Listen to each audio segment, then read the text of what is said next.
Now, she was a journalist, Helen Zill, and because even though she's a white representative, she does seem to have the indigenous African people in mind, because she worked as part of the exposing of Steve Biko.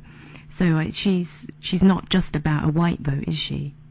No, clearly not. But it's in South Africa and in many other countries around the world. It's all about perceptions. Mm-hmm. And you could be someone who supports liberation, the liberation movement. You could be somebody who supports Stephen Biko. But again, it's how people perceive you. For those ANC supporters who've always supported ANC, they would be unlikely, because of what happened in apartheid, the fact that they felt suppressed by white rule, for them to vote for white individuals. So again, that would become slightly difficult. But again, the issue is over time. That's where these changes, and what we've seen in the Western Cape, which is predominantly, and that's the thing about the Western Cape, the mix of demographics is completely different from the rest of the country. You have a lot of mixed-raced individuals living in the Western Cape, and of course they have voted in large numbers for Helen. So it's one of two ways. It's either she relies on your vote, or she's relying on a larger mixed-race population to develop and evolve in South Africa, and hopefully she may stand a chance. Because this is the fourth South African election since apartheid, which is only, 13 years ago. So this is relatively young for this country, isn't it? It is. The ANC, we go back to when Mandela became president, the first president, and then we had Thabo Mbeki, then we had Motlanthe, and of course now we've got Zuma. And of course, yes, 15 years.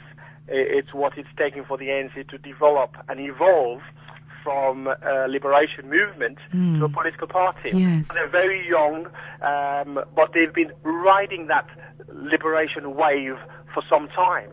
And 15 years is a long time. And what's happening is that the ANC has done exceptionally well in economical development, for example. Okay. The country has been developing 5% each year for many years. Okay. But they've opened their market, they've liberalized their economy. You've got investors going in there. They are a powerhouse, no doubt about that. In fact, they are a superpower on the African continent. That's what I was going to ask you next, actually. Why is South Africa such a massive political superpower? Yeah, but before I answer that, I just want to touch on the fact that for all that development, for all that investment that's come into that country, large numbers of South Africans are still poor. The gap between the rich and the poor is that much more wider. So the ANC has failed and run out of ideas on that issue.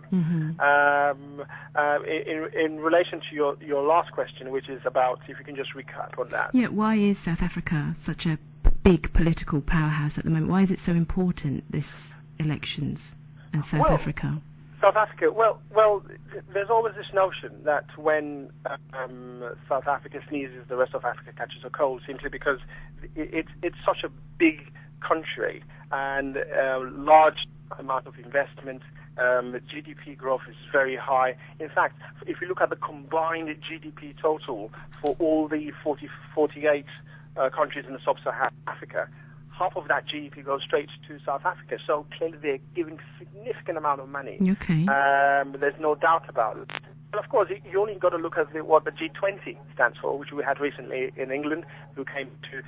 South Africa was one of the G20 countries, so it tells you straight away that they are power base, and they've been invited and are part of this new club of members who are now trying to rekindle the issues that we're finding on the globe today. But yes, they're doing quite well. There's no doubt about that.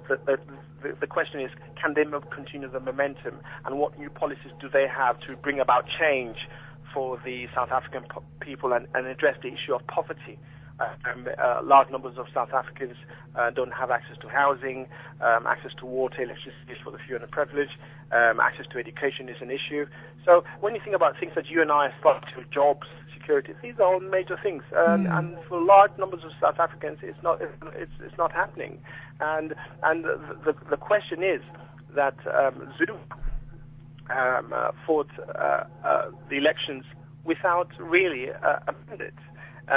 He didn't have any new policies, and he's more than likely he's going to adopt the manifesto of the ANC. And from what I've explained to you thus far, going back 15 years, from Mandela coming up to Mbeki, Moklansi, and of course now Zuma, if you're going to adopt the same policies that haven't ripped out the benefits and the poor have not benefited from all these credits, then that again will be a disaster. That again will be a failure.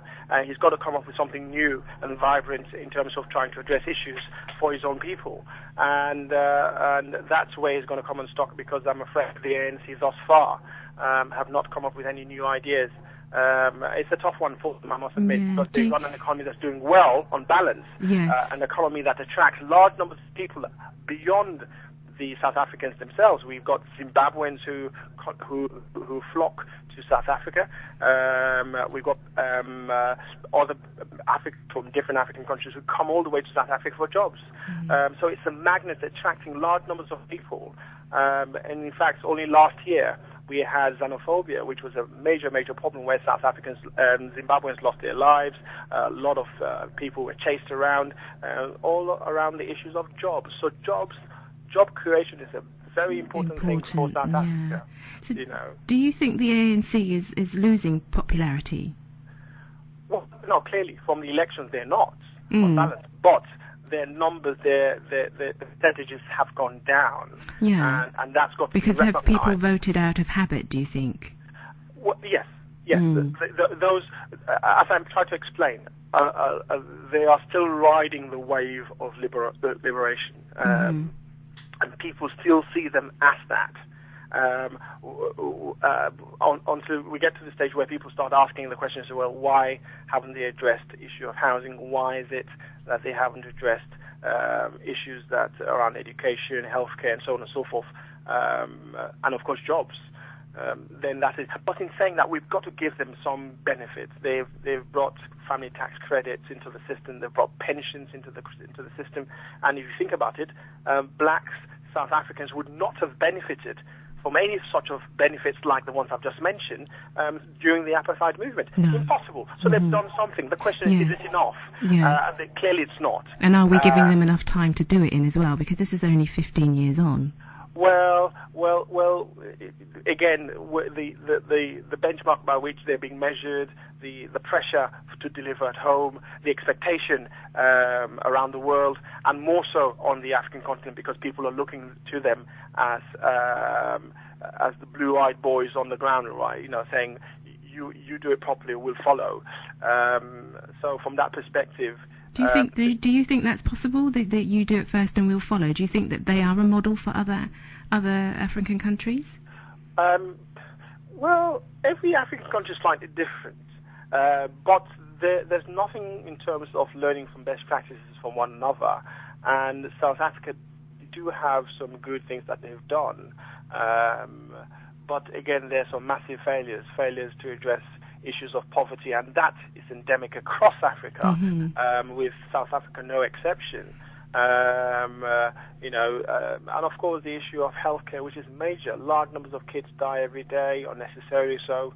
And of course issues of accommodation is another problem. South Africans need homes, and they need jobs as well. So it's nothing exclusive to South Africa. It's across Africa. It's across Africa. But the problem is because South Africa is such a massive powerhouse, and they're seen as a regional superpower on the African continent, the expectation levels are slightly higher, and it's by that benchmark that they're marked on. Okay.